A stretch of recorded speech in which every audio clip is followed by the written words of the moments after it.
네, 서론 쓰기입니다. 세 가지 주제 중에서 하나를 골라서 여러분이 에세이 논술 평가를 쓰게 될 텐데요. 그 중에 첫 번째 주제인 당신이 만약에 무하마드처럼 학교에 갈 수 없다면 어떤 기분이겠는가? 이거에 대한 글을 쓰는 것을 예시로 들어서 제가 서론 쓰는 방법을 여러분들과 함께 살펴볼게요. 여러분, 서론에 반드시 들어가야 될 내용은요. 바로 thesis sentence, 즉 메인 아이디어입니다.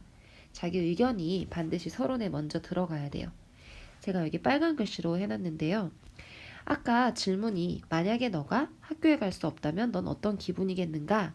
거기에 대한 대답으로 자기 의견을 먼저 제시를 서론에서 해주는 거예요. 나는 행복하지 않을 것이다. 이렇게요. 이런 게 바로 thesis sentence, 메인 아이디어. 어떤 글에 대한 자신의 주장입니다. 자기 주장이 서론에 먼저 들어가고 그 다음에 거기에 대한 근거를 펼치는 것이 영어 에세이의 특징입니다. 네, 그런데 우리가 자기 의견 하나만 딱 서론에 제시하면 너무 서론이 빈약해요. 서론을 조금 더 튼튼하게 메꿔줄 수 있는 그런 요소들이 있는데요. 그런 것들이 바로 다음과 같습니다. 먼저 general sentence에 대해서 이야기해드리면요. 일반적인 사실, 포괄적인 문장 이런 것들인데요. 글의 주제에 관한 일반적인 사실을 먼저 던지는 거예요. 이게 어떤 효과가 있냐면 글의 주제에 대해서 일반적인 사실을 던질 때 일종의 말문을 여는 효과가 있어요. 그러니까 다짜고짜 내 의견은 이래 라고 한다기보다는 일반적인 주제로 이렇게 우리 맨날 학교 가고 학교에서 많은 것을 배우는 건 우리의 일상이야.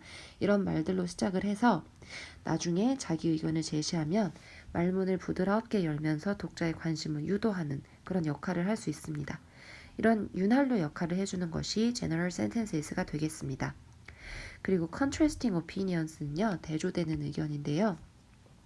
내가 말하고자 하는 것 앞에 내가 말하고자 하는 것과 반대되는 의견을 먼저 제시하는 거예요.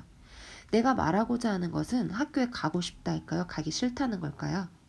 여기서는 지금 학교에 가고 싶다는 거죠. 못 가면 행복하지 않을 거다라는 거죠. 하지만이라는 말로 이어주고 있는데요. 그 앞에 어떤 내용이 나오나 볼까요? 나도 학교 가기 싫다. 이런 말을 넣어줬어요. 이런 게 바로 대조되는 의견입니다. 이렇게 대조되는 주제에 대해서 내 의견에 대해서 대조되는 의견을 먼저 제시하고 그러나 하지만 나는 이러이러하다 이렇게 자기 의견을 제시하면은요 자기 의견을 조금 더 돋보이게 해주는 효과가 있어요. 이러한 역할을 해주는 것을 contrasting opinions 대조되는 의견이라고 합니다. 이런 것들이 서론에 들어갈 수 있는 구성 요소고요. 또 hook sentences라고 해서 독자의 이목을 끄는 문장 주로 개인적인 경험이나 사례 이런 것들을 넣을 수도 있어요. 여기서 후크는 갈고리를 말합니다. 물고기 잡을 때 쓰는 그런 갈고리인데요. 독자를 물고기 잡듯이 콱 낚아채는 그런 문장들, 뭔가 흥미로운 문장들 그런 걸 넣어줄 수 있어요. 여기서 보시면 개인적 경험으로 제가 이거를 썼는데요. 대조되는 문장이기도 하지만 또 개인적 경험이기도 해요. 여기다 이렇게 개인적인 경험, 나도 학교 가기 싫다, 나는 어떻다 이런 말을 써줬을 때 어떤 효과가 있냐면 너도 그래? 너도 학교에 가기 싫단 말이야? 라고 하면서 여러분의 이야기에 조금 더 관심을 둘 수가 있어요. 이렇게 관심 끄는 문장들, hook sentences라고 합니다. 여러 가지 방법으로 관심을 끌 수 있는데요. 여러분들이 각자 고민해 보시기 바라고요. 또 famous quotation도 일종의 hook sentence이긴 한데요. 유명한 인용구를 사용해서 독자의 이목을 끌 수도 있는 것입니다. 그리고 마지막으로 아웃라인 제시 문장이 있는데요. 이런 거는 내 의견에 대한 몇 가지 근거를 들겠다 이런 문장, 두 가지를 제시하겠다 이런 문장, 이런 게 바로 아웃라인 제시 문장입니다. 이거를 왜 아웃라인 제시 문장이라고 하냐면 내가 이러한 의견이 있는데 그 의견에 대해서 앞으로 두 가지 근거를 제시하겠다 이런 아웃라인을 독자에게 던져주면 독자 입장에서는 앞으로 이 글이 이러한 방식으로 전개되겠구나 라는 것을 예측할 수가 있어요. 그렇게 예측에 도움을 주는 친절한 역할을 하는 그런 문장이 아웃라인 제시 문장이었는데요. 이런 건 있어도 되고 없어도 되고 여러분이 판단하셔서 쓰시면 되겠습니다. 종합하면 여러분들은 서론을 이런 식으로 들어갈 수가 있겠죠.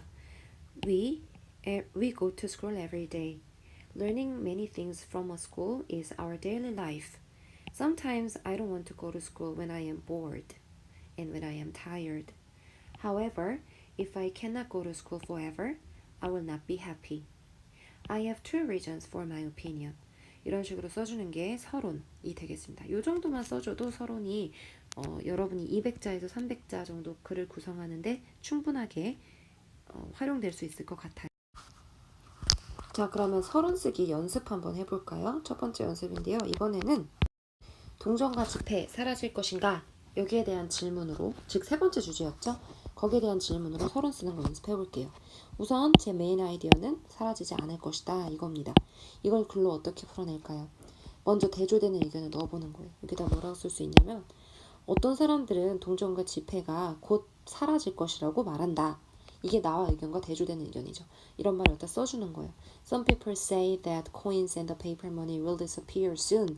이런 식으로 써주고 그 다음에 나의 의견을 제시하는 거죠. However, 하지만, however, 그렇지만 동전과 지폐는 사라지지 않을 것이라고 나는 생각한다. 이렇게 써주고요. 아웃라인 제시 문장 어떻게 쓰면 될까요? 나는 여기에 대한 두 가지 이유가 있다. I have two reasons for my opinion. 이유를 세 개를 쓸 거면 I have three reasons for my opinion. 이런 식으로 써주면 되겠죠. 잠시 영상을 멈추시고 여러분도 연습하기 1, 이 부분을 글로 써보는 연습을 해보세요. 자, 두 번째로 연습할 때 이번에는요. 두 번째 주제인 환경 보호하는 방법, 여기에 대한 글을 서론 쓰는 방법 연습해 볼게요. 그리고 여기서 저의 메인 아이디어는 환경을 보호하기 위해서는 작은 실천이 필요하다. 이게 제 주장입니다. 자, 그러면 유명한 어구 뭘 쓸 수 있을까요? 이런 것도 어떨까요? 지구는 인류의 어머니이다. 뭐 이런 어구를 쓴 다음에 맞아. 독자들이 이렇게 생각을 하겠죠. 맞아. 지구는 유명해. 지구는 아주 인류의 어머니야. 아주 중요해. 라고 생각하겠죠. 그 다음에 일반적인 사실을 넣어줘요. 어떤 일반적 사실이 있을까요? 환경오염으로 우리가 요새 고통받는 일반적인 사실을 써줄 수도 있어요. 하지만 요즘에 많은 사람들이 마스크 없이 밖에 나다닐 수가 없다. 체육 시간에 나가서 놀 수 없다. 뭐 할 수 없다. 이렇게 일반적인 사실 여러 가지를 정말 쓸 게 많겠죠? 환경에 대해서는 막 써주는 거예요. 그래서 나의 의견을 그 다음에 제시해 줍니다. 그런데 환경을 보호하기 위해서는 우리의 작은 실천이 필수적이다. 이렇게 내 의견을 써주고 마지막에 아웃라인 제시해 줍니다. 그럼 지금부터 내가 두 가지 방법을 제시하겠다. 이렇게요. 이게 바로 여러분이 서론을 쓰는 방법입니다. 제가 한국말로 대충 이렇게 읊어드렸는데요. 여러분은 여러분의 생각을 먼저 한국말로 정리해 본 다음에 그걸 영어로 옮겨보는 연습을 하시면 될 것 같아요. 서론 쓰기 강의 여기서 마칠 텐데요. 지금 영상 바로 멈추자마자 여러분이 프린트에다가 서론 쓰는 거 꼭 연습하시고 넘어가시기 바랍니다.